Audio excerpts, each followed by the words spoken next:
All right, so hey everyone, I went a little long yesterday, but I apologize with that last video, so I'm going to rewind this video here on the screen just a smidge, and you're like, oh my gosh, Kim, we still got another hour. Yeah, so we do. I told you it was going to be many parts. But anyway, I'll back it up just for a refresher of what we heard yesterday. And do ministry and be far away from God on the inside, right? And there's two types of far away. There's a distance that is born of just brokenness and pain and shame, in which the Lord is like wooing us back softly. But then there's a different type of distance that's born of iniquity, where you're distant from God because you love sin. And you love iniquity, and you enjoy that more than holiness. So your distance from God is straight out of rebellion and disobedience. That's a different kind of distance. That means you're not saved. You're not saved. Right? Where the Lord is dealing with you. So I think it's possible to do that. So for me, before that encounter I had, I think I was just preaching on empty of a revelation of the furious holiness of Jesus and a seriousness about who he is, what he has called us to do, and the account we're going to give in the end. Wow. I was faithful, but I don't think... Yeah, we're not going to give an account in the end. You're wrong.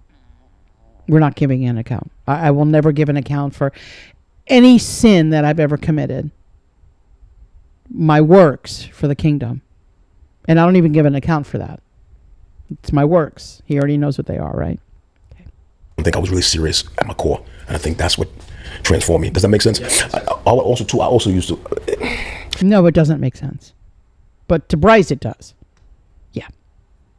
The other thing, too, that happened to me, and you and I was talking about this off camera, is that I saw material things as the reward. Yeah. You know what I mean? It's like a platform, a big following on social media, a certain economic status. I saw those things as the reward. I could try to hide it if I want to, but those things were there, Bryce. Yeah. And I think my encounter in Israel kind of burned that out of me. Right? So like I was saying to you and your team, because I really love what you're doing. I love the impact that you're having on the culture, and you're so young. And I was saying to you off camera how a lot of people, they start with a lot of fire and zeal, but they just don't finish well. So like when I was saying to you and your team, it's very easy for your age, but the level of influence that you have, the platform that you have, the gifting that you have, the anointing that you have is very... He has none of that. So the platform that he has is because he doesn't offend anyone with the gospel. He doesn't offend anyone. So when he goes out there to these satanic temples and witnessing, so he says, I use that term very loosely, to the LGBTQ community, he doesn't rile them up. He doesn't offend them. Hey, you're a sinner. Jesus paid for your sin. What you're doing is a sin. That's why Jesus went to Calvary.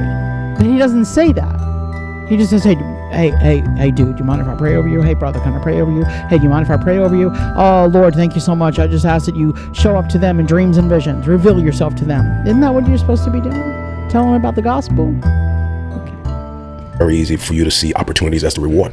The right phone call, the right bag, the right opportunity, the right contract. See, that's reward. And if those things are reward, then the devil could dangle. The right contract? Guys, do you hear? Again, this is not in the Bible. It's not. I don't care. Stop trying to be an influencer and a popular pastor. I don't see anywhere where Paul instructed Timothy or Titus for these shenanigans. Go carrots in front of you and lead you into compromise. But if the reward is... Right, he's dangling a whole bunch of carrots in front of you, but you're already in compromise. Because I don't believe you're born again. Believe me, I have enough junk on you to literally solidify that. You have a different spirit. And it was birthed from the Azusa Street outpouring. God has never spoken to you. You never saw an angel. You didn't have an encounter. You have a different spirit. Outside of this life, if the reward is the cross, if the reward is Christ himself, if the reward is the crown that you are not going to lay down at his feet, if that is the highest reward, it makes it more difficult for the devil to dangle those carrots in front of you. And guys, that's another thing this channel will never do. Again, I will never be a members channel, ever. And I don't care if the podcast were to grow. I would never be a members only. Folks, I'm not here to make money off of Jesus. You understand that, right? I have overhead that comes out of my own personal pocket, and I will never ask for a dime because God is in it. And do you know, month after month, year after year, all of what I put into this podcast, every single bill is always paid. Every year I have a new subscription of $100 to film more. Every year. Every year I have to renew my website. Every month I have Canva and StreamYard. I'm drawing a blank. The Buzzsprouts. Whatever. There's other things I can't think of them. Every month. It's just bills. That's what they are. They're bills that are due monthly. Yeah, I don't need a members only. I don't need to sell and brand stuff. If God's in it, God will provide. Conversations, more of my real life and what I'm walking through, and Q&As where I respond directly to your questions. I spend a lot of time in the comments responding to as many of you as I could. It's $8 a month, about $2 a week, and it directly supports what we're doing here and helps us keep reaching more people with the gospel podcast. You know, I've talked about this thing in particular with my wife and like another guy on our team, Division. How long you been married, bro? 2 months, not even. You been married for 2 months? Not even. Yo, congratulations, bro. Come on, man. Come on, man. Let's go. Congratulations, Thank man. you. He who finds a wife finds a good thing. He obtains favor from the Lord. That's right. Congratulations, man. Hey, thank you. I appreciate that. Yeah. I'm gonna get some marriage advice from you. Oh, yeah. You're gonna throw it down on me. I'm only 2 months in, so it's whatever. Man, congrats, man. But you know, something that only my wife and another guy on our team, Division, talked about was that materialistic thing that you saw. I was telling you off camera, like I'm not gonna lie. Like at the beginning, when you get into it, it does seem like, oh, that's the gift from God. So it's like, of course, the more money, the more opportunities in this. So then why do you have sponsors? Because you like the money. So hey everyone, different day. Editing this particular one. You could tell because I got the pinstripes on. All right. So Bryce said something very interesting that I did not bring up on playback. I'm like hearing stuff, so that's why I keep inserting different things. He said, when you get into it, guys, where do we see this behavior in the Bible? When you get into what, Bryce? Trying to be popular? Trying to be a social media influencer? Get into what would be my question. What are you getting into? That's literally my question, is what are you getting into? Because biblically, what you just said doesn't even make sense. I didn't get into the podcast for any other reason but to share the gospel and the truth of God's word. That's what I got into this for. I didn't set a trajectory ahead and saying, oh yeah, I got to do this and that. I want to be a social media influencer. I got into this because the Bible tells me what to get into as a Christ follower. But do we listen to these people? No, we don't, but okay. So I want to bring something up very quickly from what I just said. So I'm editing my edit. When I first got into this podcast, I had mentioned, and only because a particular podcast kind of twisted what I meant.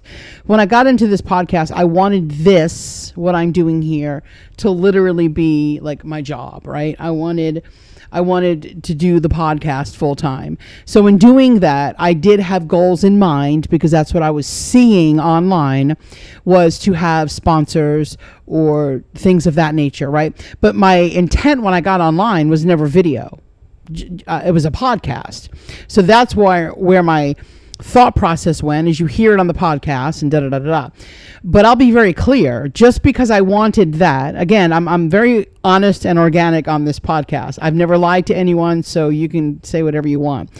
But when I said that, it dawned on me when I listened on playback. I was like, I might want to clarify that in case someone from that other podcast happens to hear this and they're like, oh, that's not what she said in the beginning, though. And you're right, it's not what I said in the beginning, because I was strictly a podcast platform. And then, yes, absolutely, even to this day, I would love to do this full time, but I can't because I got to pay bills. Unless the Lord opens a door, right? Because it's the Lord's will, not Kim's will. But absolutely, that's what I said in the beginning. To have, I think I said to get sponsors. That's what I said, to get sponsors. Because that was what was happening on social media. I don't really, clearly I've been doing this for 7 years now. 5 years, 6 years, whatever. I haven't even gone down that route yet. So that clearly means that's not really what I want to do, because I'm all about Jesus. But I did want to bring that in just in case. Okay. Yeah. And then it was really like do you really think, listen guys, do you really think that God called him out to LA? The same thing he could have done in Georgia, and I think he was on a fishing boat in Florida. He could have done it anywhere. God has called me to do this. I'm in an apartment. Sometimes I get frustrated because I can't set it up right and I don't have enough room and space and I got to change this and do that. God's called me to this. Whether it's a tiny space or a large space, God has called me to this. He doesn't have to move me to a major city. I'm sure Bryce went to the major city because Bryce always wanted to be popular.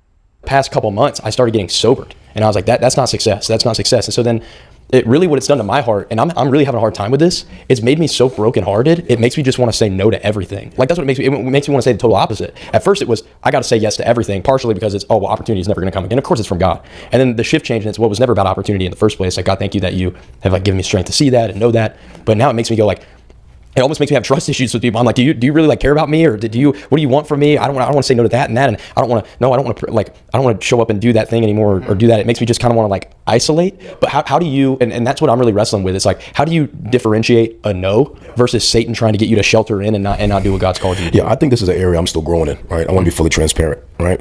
I think it's an area still growing in, and I think I've made a lot of mistakes in this area because I've been a local pastor for 13 years, but it's only in the last 2 years I've been itinerant in ministry, like traveling, speaking, things like that. And a lot of doors are opening to me right now. Yeah. More doors. So can I ask a question? Where in the Bible are we ever instructed that these pastors need to stop shepherding their sheep? A shepherd is for the church. A shepherd is not to be flying here, there, and everywhere and doing interviews. Guys, I'll be honest. When I do show notes, it's hours that I have to do because I read the passage. I have to exegete it properly, talk to the Lord. I read it again, and then I start doing my notes, read it again. It takes me hours. I love doing it. So when I do Romans, and if I do like the Revelation thing, hours. It's where the shepherds need to be. But they're too busy doing whatever fancy word he just said. Itinerant, traveling. That's not what you're called to do. And I could keep up with. Well, you were itinerant before, just people weren't inviting you. Right, they wasn't inviting me. Right. Same thing. My itinerant ministry was in the street, literally, right? Nobody was inviting me. But the doors that open to me now is more than I can imagine, right? Let's just, be honest, right? And I think we got to know the difference between a God door and a good door, right? When we have to choose between an evil door and a good door, that's an easy decision. Yeah. The harder decision is between two doors that look good. And knowing like this is a God door, this is not a door. So I think for me, in the beginning of traveling, I went a lot of places. I don't know if every place I went I was supposed to go. I didn't know. The doors open, I went, right? And now, I travel so much. I walk out the door so much. I leave my family so much, right? I've seen him cry. Okay, so he's going to start talking about a story with his daughter. And at first when he's telling the story, I thought it was a child. And then he tells you later on how old the child is. Guys, here again, I don't believe it. I think he embellished on the story, and I don't believe it. I'm sorry. I just don't. When I've marked them, they can tell me that it's raining. I can hear it on the roof. I can probably see it outside my window, but I still have to walk outside the door just to make sure that it really is raining. And it's not like a fake little thing of a water spout or someone watering their plants above me. He's a liar. And his story, again, doesn't make sense. Because, again, when you have to embellish your story and you need to give more detail and you have to embellish the story, I don't believe it. And, again, the way he described it, I thought it was a child. Instead, it was a grown adult. You're a liar. I've seen him shed tears me leaving. I've seen it had an effect on my family. So for me now and for you, I want to walk through the doors that the Holy Spirit wants me to walk through, right? I want to say yes to the things I need to say yes to. And I think for you, I'm going to tell you, because it's very important for your generation, we have to learn the value of no. No is a very powerful word, right? When we don't use no, we become a slave to opportunities, right? We think we have to do everything, then we develop a Jesus complex in which we think we are the end all to fixing the whole culture. And we got to be careful with that. And I thought you were, though. Isn't that what the person told you in Israel? That God called you to burn the fire in the American church? Aren't you the bee's knees? Oh, I guess not. Okay. So you're not Mr. Fix-It. Okay. Gotta know, Bryce has to know, Philip has to know, what is Bryce's assignment, what is Philip's assignment like. You remember when... There's that buzz term, assignment. Guys, what's your assignment? Oh, I don't know. What's your assignment? God, is this my assignment? Are you breathing on the ministry? Did you birth it? When the Lord went down to the pool of Bethesda. Okay, this story here is such a butchering. This was another place that I wanted to open up scripture. So let me pull it up, but I have to Google it. I've been to the pool of Bethesda, right? And if you read the text very carefully, he's there during a feast. So that means Jerusalem would have swole in numbers.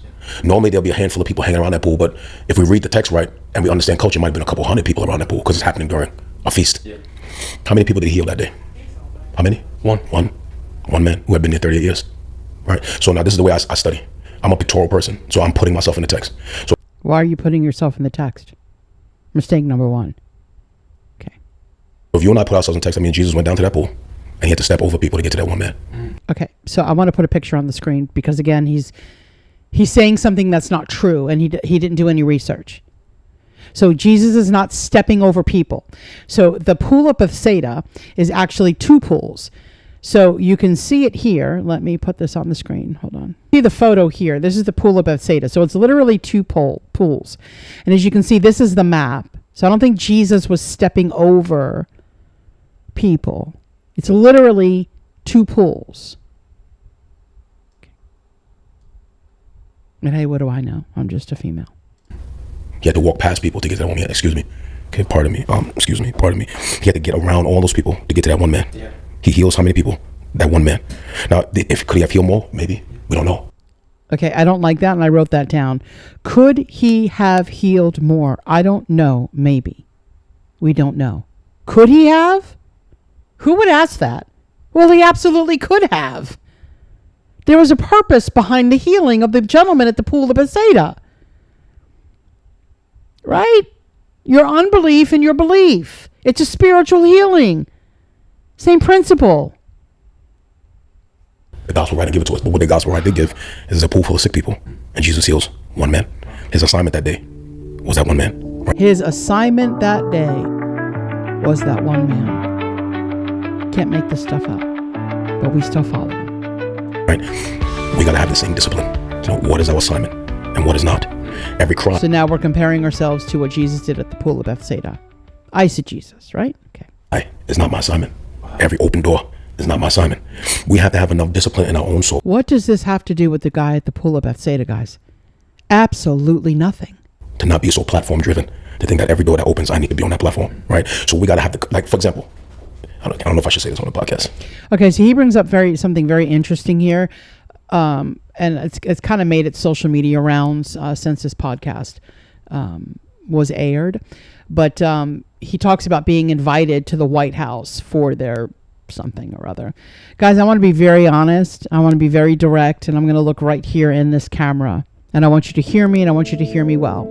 The White House would never invite a true born-again believer. So yes, that would mean Franklin Graham. Sorry, he's just like his daddy. The White House would never invite a true born-again believer. And if you're going to the White House, Jack Hibbs and others, I question that. Greg Laurie, I question that. So that's what he's going to talk about here, is getting invited to the White House. Now, I'll tell you why he's probably on the fence. Let's be real, okay? I'm a real person. I always want to be real. I speak truth here. If it offends you, move along. I'm not gonna silence the truth to appease the few. I guarantee you he's conflicted because it's Trump. Because he knows his platform, and I'm using air quotes, will suffer if he would do it. There's going to be a lot of people. Remember, he's black. Guys, he's black. And you're going to go in there and support now Trump, where a majority of the black community still does not like him. Yeah, there's what? I forgot the percentage. It went up really high. That are supporting Trump. But there's a majority that don't.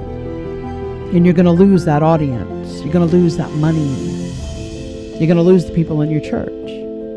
So I think that's why you're really struggling with it. We'll let it play in its entirety, because I told you how I felt. So he's faking it again. Guarantee you it has nothing to do with what he's going to say. It has everything to do with the fact, is this going to hurt my brand? Is it going to hurt your brand? Is it going to hurt your brand? Okay. Right? And you're looking to get information on someone. Like, should we? Let's mention it now, right? To hype it up. Let's get the outcry now on social media and see the reaction before I give my answer. Come on, guys. He's a showman. He's a showman. That's what false teachers are. They're a showman. Gosh, man. Okay. The current administration sent me an invite to be a part of the National Day of Prayer that's coming this year. Right? There's a National Day of Prayer coming this year, in the middle of the year. They sent me an invite to be a part of that day. All right. If I was platform driven, I would immediately, as soon as the invite came, first day, I would have responded like, how could you say no? Yeah. I'm from Queens. Yeah. Right? But if it's a day of prayer and you want to make sure everyone knows and the church needs to be on fire, why wouldn't you go? Why wouldn't you participate in the National Day of Prayer? I'm a dude from Queens with no real seminary education. The White House calls. No real seminary education, but I thought you and your wife graduated from a Christian college. So you're saying Rod Parsley's Christian college was no real seminary education. Guys, do we not listen to these people? Him and his wife, they graduated from Bible college. But now he said he has no real seminary education. Go, right? But that's not what I did. I took that invite and I took it to our bread team. I took it to our staff. I took it to my executive pastor who's here. And I put it before them. What do y'all think about this? Would y'all join me in prayer about whether or not I should go? Because I know if I go, it's going to come at a price, right? It's going to come at a cost, social persecution, right? And this will be like the highest invite in the land, right? In my flesh, I would just say, go, right? Who thinks twice? But because I have been so much, right? And because I've made No, it's because you know it would come with the black community disowning you. mistakes, I had to remind myself. You listening, Bryce? I'm only a steward of my ministry, right? I will give an account for all of it, right? So now when invitations come, I have to pray over them. I take it to the prayer team, pray, right? If it's God's will, I go. If it's not His will, I can't go. And you and I have read this in the scriptures when Paul was busy going. And then one night he has a dream. God says, no, don't go over there. Go over here. And he sees the man standing on Macedonia. Watch this. Come over here and preach to us. Paul wakes up from that dream. Watch. He heads west towards Macedonia, right? He preaches in. He totally twists this because now he has to insert himself in this story. Again, I'm not even going to go to the passage because if you go there, it has nothing to do with this. Macedonia, in that area. Eventually, he'll plant a church in that area of the world. That church he planted was Philippi, the first church planted on the European continent. For that letter that he writes to the Philippians from prison, he's writing that letter to the first church planted on the European continent. And maybe that one church helped Christianity to spread west. We will never know, but we can lean on the text just a little bit, right? What if the Lord don't send him west? What if he goes the opposite direction? We don't know, right? Would you and I be sitting here today in a world where Christianity is welcomed in the West? We don't know. So the point I'm trying to make to say all of that is we have to know our assignments. You have to know yours. I gotta know mine. And ours is to not run through every single door. Ours is to run through the doors that God intends for us to run through, else we become a slave to opportunities. Pray for me too, Bryce. That God will help me make a decision, the right decision about whether or not I need to go. Absolutely. Yeah. I will. Yeah. And that, that made me feel a lot more human too, because sometimes I know exactly what you mean. I've been in places where I'm like, I'm not supposed to be here right now. Like, I know I'm sitting there and I'm like, what am I doing here? I'm not supposed to be here. And so thank you for saying that. Because sometimes I don't know about you, it make you feel a little crazy. Should I backtrack? I'm sorry, get in that position. But you mentioned your family, and that was the advice I wanted to ask you. Was all right, so here I'm so he encouraged comes. by you and your wife. Like every time I see Sorry, here he comes in with the story that I think it was yesterday's episode about his daughter, who I thought was a child. Like, Daddy, don't go, Daddy. Okay, it's not. It's a grown adult. Sprinkle or a glimpse on social media. I'm like, man, they love each other, and I love it. But you also mentioned it, and I think this has been the hardest thing. Like, it costs. Like, you have to count the cost when you leave. You have to count the cost. Like, we're on our tour right now, and Maddie and I prayed, and we knew that we were counting the cost. But like, I've been away for almost a little under 2 weeks, and that was hard, and it was challenging. And Satan was coming our way with many different things, and having a different time zones and talk and figure it out, and being away and long days and late nights. And now we got to see each other this morning, and it was beautiful. Is she here? She's on her way. Okay, cool. Dope. Bryce, from what I saw about Maddie on social media, that girl does not care that you're away. It's money. Okay. We went to church this morning, but I think that how do you guys count the cost in marriage? Like, how do you guys do ministry and marriage? How do you make time for your family and at the same time walk out what God's called you to do? Everything you say yes to, something else is. Okay, so this part is very interesting, and we'll save it for tomorrow. Bye.